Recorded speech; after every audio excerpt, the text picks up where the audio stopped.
Hello guys, welcome back to this channel. In this today's tutorial, I'm going to show you how you can tame and catch the wild pet in Grow According to game of Roblox Fall Harvest Update.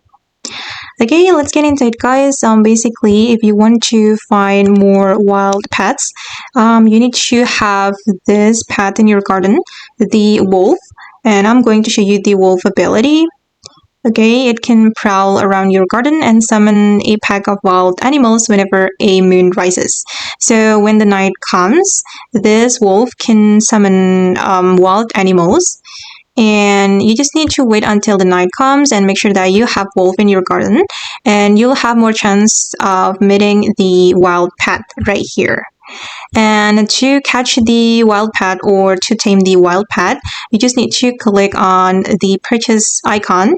Let's say that this is wild pet, and then you just need to buy it to catch and tame the pet. And also, I would like to recommend you to have this item, the harp. Harp can help you summon wild pet in the Grow a Garden. Okay, where is the harp? Okay, this one. You can use this item to help you summon the wild pet.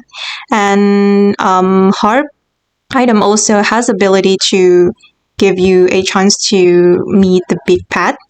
So having the harp and also wolves is necessary in Grow a Garden. Okay guys, and that's all my tips to tame and catch the wild pet in Grow a Garden 2 game of Roblox. I hope this video will be useful for you. Thank you so much for watching and bye!